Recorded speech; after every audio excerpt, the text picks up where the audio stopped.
আসসালামু আলাইকুম।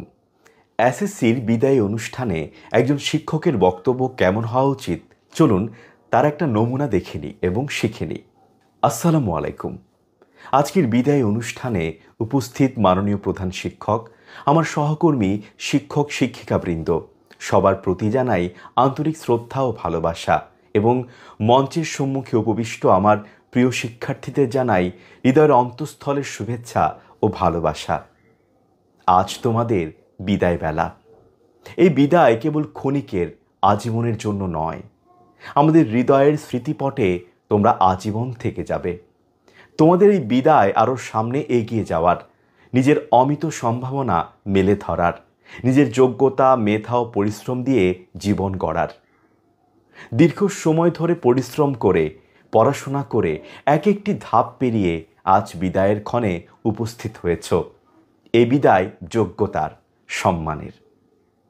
এই বিদ্যালয়ের প্রাঙ্গণ তোমরা ভরিয়ে রেখেছ তোমাদের সরব উপস্থিতির মাধ্যমে। পড়াশোনার পাশাপাশি খেলাধুলা ও সাংস্কৃতিক কার্যক্রমে অংশ নিয়ে তোমরা বিদ্যালয়কে গর্বিত করেছ। এই বিদ্যালয় থেকে তোমাদের শারীরিক বিদায় হলেও বিদ্যালয়ের অঙ্গন থেকে তোমাদের স্মৃতি কখনোই মুছে যাবে না।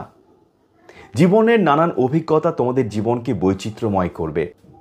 হজরত আলী রাদিয়াল্লাহু আনহুর একটি বিখ্যাত উক্তি সবসময় মনে রাখবে, জীবন হোক কর্মময়, নিরন্তর ছুটে চলা, ঘুমানোর জন্য তো কবর পড়েই রয়েছে। এমনভাবে তোমরা তোমাদের জীবন সাজাবে যেন সত্যিকার অর্থেই মানুষ হতে পারো, কারণ ভালো মানুষ হতে না পারলে কখনো সত্যিকার অর্থেই বড় হওয়া যায় না, তোমার যত বড়ই ডিগ্রি এবং সার্টিফিকেট থাকুক না কেন। আলসেমিকে কখনো প্রশ্রয় দেবে না। জীবনের অনেক ঘাত প্রতিঘাত আসবে, কিন্তু হাল ছেড়ে দেওয়া যাবে না।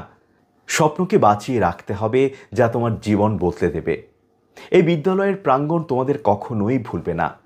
আকাশের উজ্জ্বল নক্ষত্রের মতো, বাগানের ফুটে থাকা ফুলের সৌন্দর্যের মতো তোমরা আমাদের হৃদয়ে অমলিন হয়ে থাকবে। তোমরা নিয়ম শৃঙ্খলা মেনে পরীক্ষায় অংশগ্রহণ করবে। প্রত্যেকটা সময় খুবই স্পর্শকাতর ও মূল্যবান। প্রয়োজন ছাড়া সোশ্যাল মিডিয়াতে একেবারেই আসবে না। সব কপাট বন্ধ করে দাও। অতিরিক্ত রাত জাগা যাবে না। সময়ের সর্বোচ্চ ব্যবহার করতে হবে। মনে রাখবে, এই একটা নিয়মতান্ত্রিক জীবনযাপনই তোমাদের সফলতার পথে নিয়ে যাবে। এই সময়টাকে যদি গুরুত্ব না দাও, তাহলে জীবনের পদে পদে কষ্ট পাবে। তাই অবহেলা করে কখনো জীবনকে নষ্ট করো না। তোমরা সকলের স্বপ্ন পূরণ করে এগিয়ে যাও সফলতার চূড়ায়। এই দোয়া ও শুভকামনা সবসময় তোমাদের জন্য।